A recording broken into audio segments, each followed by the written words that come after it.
E não é que a nossa fofa Anya, ela tem um defeito, quer dizer, um ponto fraco? Oi, eu sou a Gabi Xavier e hoje viemos aqui comentar, então, episódio 18 de Spy Family, para mim, um dos melhores desde o retorno da primeira temporada, que trouxe uma dinâmica diferente. Não só Yuri, mais uma vez, e eu gosto da aparição dele, porque ele é bizarro do seu jeito, quem não é bizarro, inclusive, e ao mesmo tempo gracioso nesta grande família, mas junto com a Anya. Foi a primeira vez que a Anya o encontrou e por isso foi a primeira vez que a gente viu dentro da cabeça do Yuri. Mas a dinâmica entre os dois foi muito boa e teve um momento muito importante de revelação de ponto fraco da Anya e mais um passo e avanço na dinâmica de pai e filho entre ela e o Twilight. São essas nuances e sutilezas que vão sendo construídas em Spy Family que eu acho que transformam esse anime leve, divertido, carinhoso nos detalhes, genial no fim das contas. Este episódio 18 adaptou 2 capítulos do mangá, 26 e 27 para quem quiser se contextualizar. Vou deixar link no topo da descrição para você que quiser colecionar o mangá que sai aqui no Brasil, link de associada, se você comprar por ele,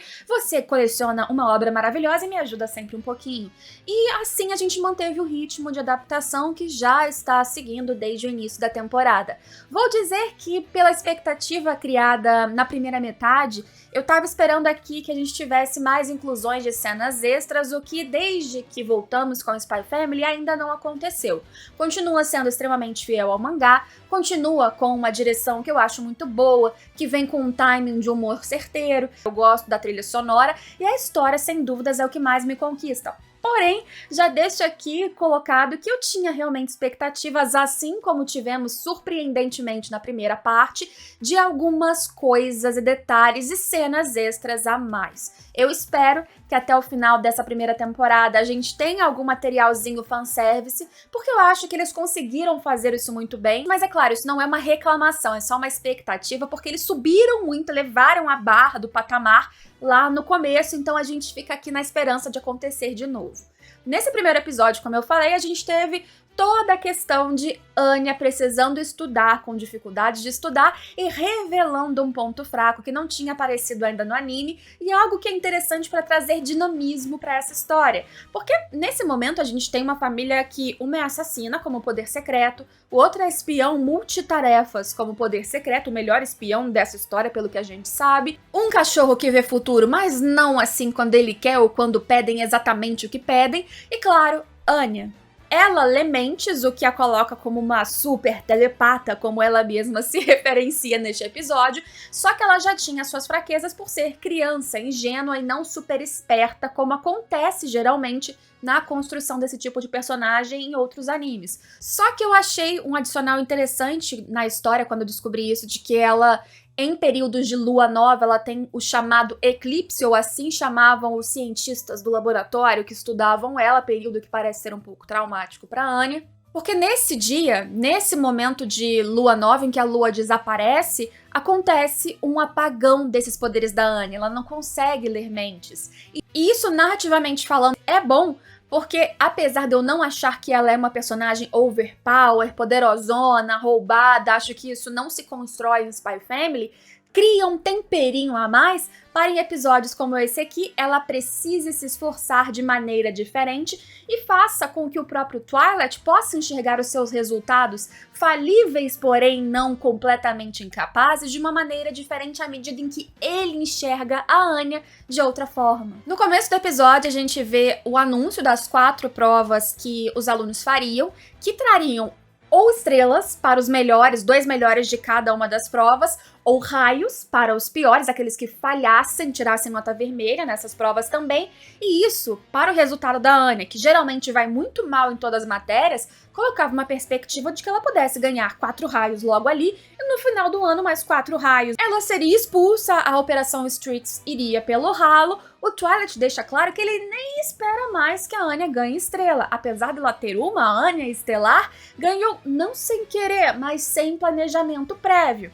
Quando eles recebem a prova no comecinho do episódio de história, que eles recentemente fizeram um teste, na verdade, a Anya tirou 13, falhou completamente, tanto que é nesse momento em que ela fica para atividade extra na escola, o reforço, em que ela percebe, inclusive, que o segundo filho do Donovan, né, que é o Damian, ele vai muito bem em história. Então, na hora da prova da história, ela pode colar da mente dele Maravilhoso, inclusive, o Damian imitando a carinha da Anya de debochada. O plano da Anya depois acaba indo por água abaixo, porque ela mesma percebe a lua cheia quando volta pra casa tarde demais. E aí, ela chega em casa desesperada, perguntando pro Twilight qual seria a lua no dia da prova, né, dali a 2 semanas. Lua cheia, apagão, sem poderes, e aí que a gente descobre tanto esse ponto fraco quanto um problema, uma pedra no caminho, ou como eu chamo, um temperinho, para que essa história fosse um pouquinho diferente. Pra mim, o melhor momento desse episódio é quando chega a ideia da Ior de trazer o seu irmão, que ela tinha sugerido em algum momento para ele ensinar a Anya, porque ele era um habilidoso estudante quando criança.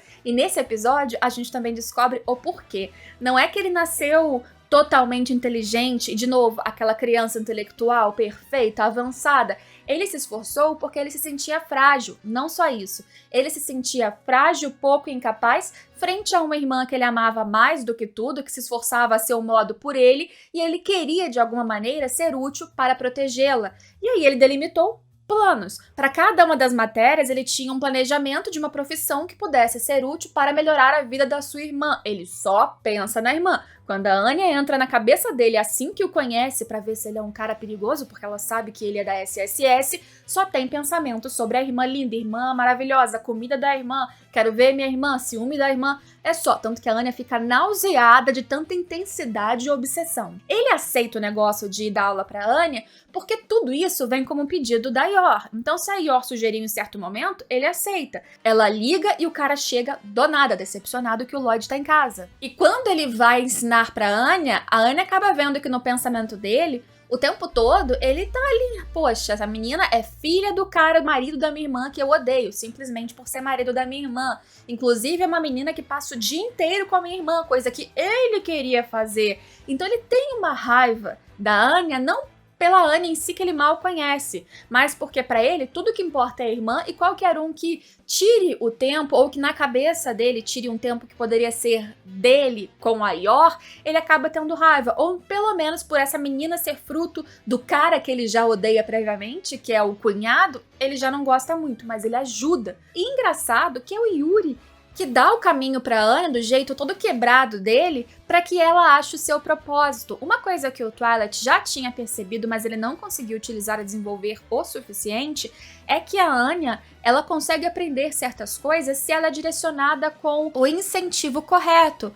No momento em que ela adaptou ali os ensinamentos de fração com balas dentro de uma arma, que é uma coisa que ela assimilou com o desenho que ela vê de espiões, ela conseguiu guardar aquela informação, reter na sua mente com muito mais facilidade. Por quê? Porque ela assimilou, ela juntou, ela linkou com algo que ela gosta. O que ela fez na conversa com o Yuri? Primeiro que apesar de criança ela é muito espertinha, no momento em que o Yuri ia desistir porque ela era muito burrinha, ela fez ali todo um drama, vendo os pensamentos do Yuri, é claro, ainda que criança, ela percebeu que sendo fofinha, colocando no final que aquilo tudo era importante para ela ser boa no futuro e ajudar a mãe maravilhosa, ela elogiando e colocando a própria Ior no objetivo daqueles estudos, fez com que o Yuri por alguns instantes a achasse fofa, maravilhosa e quisesse ajudar. E quando ele estava conversando com a Anya, ele percebeu que a menina odiava o estudo. E quando ele percebeu que ela odiava, aí sim ele conta essa história do porquê ele começou a estudar. Não porque ele era genial, um mini gênio, mas porque ele tinha um objetivo muito certo. Ah, você quer dominar o mundo? Para dominar o mundo, você pode utilizar esses conhecimentos, porque conhecimento é um poder. Aí tem aquelas coisas da Anya não entender direito o que ele falou sobre conhecimento ser poder, ela vincula com um cachorro, que na verdade em japonês é porque essa frase meio que lembra chihuahua é poder, e aí eles adaptaram para cachorrecimento, eu acho, em português. Mas enfim, ela mistura as informações na mente dela, como eu disse, a Anya é criança, apesar de ter sensibilidades e algumas inteligências emocionais, como aconteceu nessa dinâmica com o Yuri. Mas o interessante é que nessa percepção simplória dela, ela consegue ver no final das contas que se ela soubesse pelo menos enxergar e ler relógio de ponteiro, se ela soubesse um pouquinho mais sobre ligações ali, talvez, isso é física, gente? Eu acho que é, né? Polaridade, sei lá. Se ela soubesse mais de algumas coisas da escola, ela poderia de repente ter desarmado uma bomba, acho que não, mas ela acha que com mais estudos, ela poderia ser útil, inclusive, para ajudar o seu pai em situações em que ela se sentiu falha.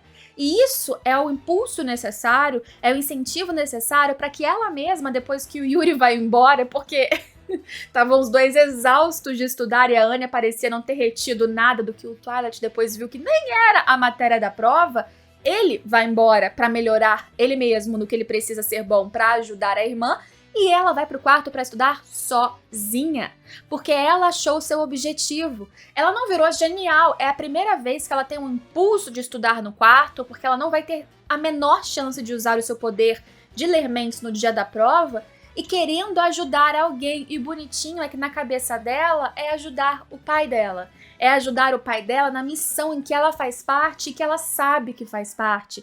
Para salvar o mundo e para ajudar o Twilight a salvar o mundo, aí sim, ela estuda. Ela virou inteligentíssima? Não. Mas para a média baixíssima dela, ela conseguiu se esforçar bastante. E é exatamente isso que o Twilight descobre depois. Detalhes adicionais, que foi muito maravilhoso ali a dinâmica da Anya lendo os pensamentos da dinâmica silenciosa entre o Twilight e o Yuri, ou o espião e o cara da polícia secreta, ela achando que ia ter um enfrentamento digno de desenho que ela acompanha, mas o Twilight vai embora. Yor trazendo seus biscoitinhos recém-assados, o Yuri comendo tudo pra não fazer desfeita e vomitando lá fora depois de dizer que era delicioso, e coitado do bonde comendo os restinhos de biscoito e desmaiando quando o Twilight chega em casa. O cachorro tá desfalecido, tomara que passe bem. O restante do episódio é o referente ao capítulo 27 e é o que trata da prova em si, mostrando que a Anya, ela tava super confiante e ela não vai bem. Na real, ela simplesmente fica entre os finais, quase finais, mas ela consegue não tirar uma nota vermelha. Ela teve um progresso sozinha em todas as matérias. Se ela tinha um risco real de tirar uma nota vermelha em absolutamente tudo e conseguir 4 raios, sozinha, achando esse propósito que, sem querer, o seu tio, que não quer ser chamado de tio, a ajudou, ela conseguiu evitar a falha na Operação Strix. E isso, por si só, já era suficiente, pelo menos até aqui. Pelo menos no que ela tem de limitações. E o Twilight, que fica ali todo com dificuldade de chegar na escola, porque ele tem certeza, e isso é interessante, ele tem certeza que a Anya falhou em tudo. Pelo que ele conhece da Anya, ele imagina ela toda boboquinha, tadinha da Anya, Twilight. E quando ele chega lá, tem essa coisa divertida do outro espião, que se empolga e se espelha no Twilight, ele é de Ostânia, ao invés de Twilight, que seria crepúsculo ou anoitecer, ele é o daybreak, a aurora ou o amanhecer, e ele tem uns métodos meio ortodoxos ou diferenciados, esquisitos. O Twilight percebe que ele tá ali e vai vendo ele dando cambalhotas e ficando em pé na placa, mas ele vai conseguindo chegar exatamente no cofre que o Twilight também estava indo para modificar o resultado das notas da Anya.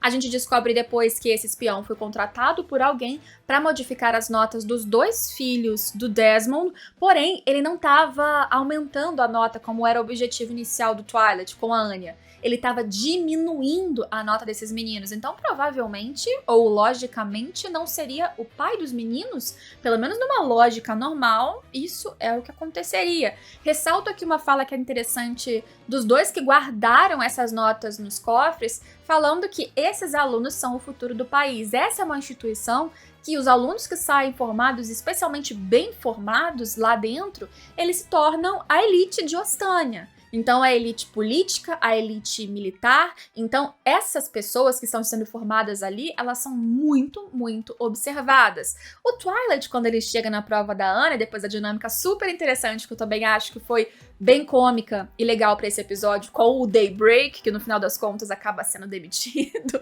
porque o Twilight tirou a missão dele ali, né, mudou de volta os resultados dos meninos.